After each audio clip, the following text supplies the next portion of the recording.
Hi, I'm Bob Williams. I'm a math teacher at Colony High School, and I know it's supposed to be 3 minutes, but my lessons are normally about 67 minutes, so I'll try and average those two. No. We had a really good session, and it was just, we had K-12 education, Department of Labor, Workforce Development, and the University of Alaska system. And we had good discussions, and we had some concerns about process and how to go about, you know, where your green dot goes, and is it going towards, is it saying that it's critical, but do you think you need to, can there be some efficiency there, how that goes? But I think what was most interesting was just the group of people in the room and the discussions that occurred. We had Commissioner Hanley, we had Commissioner Dragas, and we had President Gamble, and it was just a great Q&A and for us to kind of see some deeper issues. And so that was really big. I think K-12 education, if you look at the bars, we're a very high bar.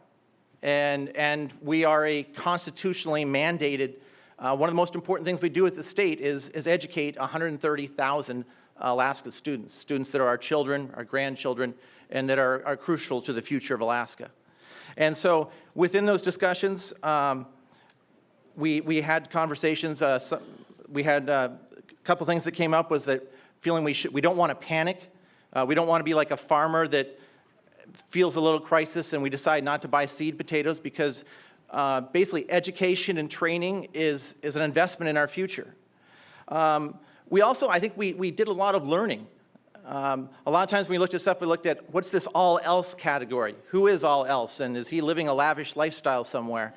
And particularly at the university, is around $44 million. We learned that that's really money from the Mental Health Trust, and a lot of it is passed through and goes through other programs. So it wasn't some secret slush fund. But it was good discussions. The other thing is, when we're thinking of closing our fiscal gap, and I think you heard it in other presentations, there isn't something where you look around and like, oh, here's some really low-hanging fruit, and we're just going to grab this and that, and then we've done it. What we're doing is actually very challenging. It's hard. And we have to make sure that we're committed. We're committed to our students. We're committed to development. We're committed to training.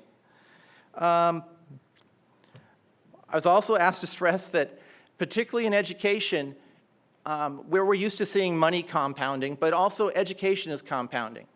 If we make a change that affects the learning of a third grader so that it's more challenging for them to read and they don't know how to read, that's compounded. It's not going to be, their learning won't be as effective in 4th, 5th, and 6th grade because they don't know how to read. So we have to make sure that we're committed, we're focused on quality.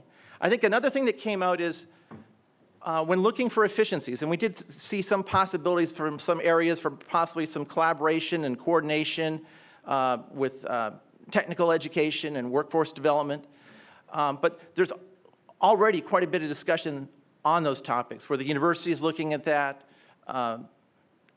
the different K-12 education is looking at that, but those conversations are already happening. But it was a good discussion, and when we looked at our green dots, we saw a high level of commitment and realizing that education and training are very critical. Thank you.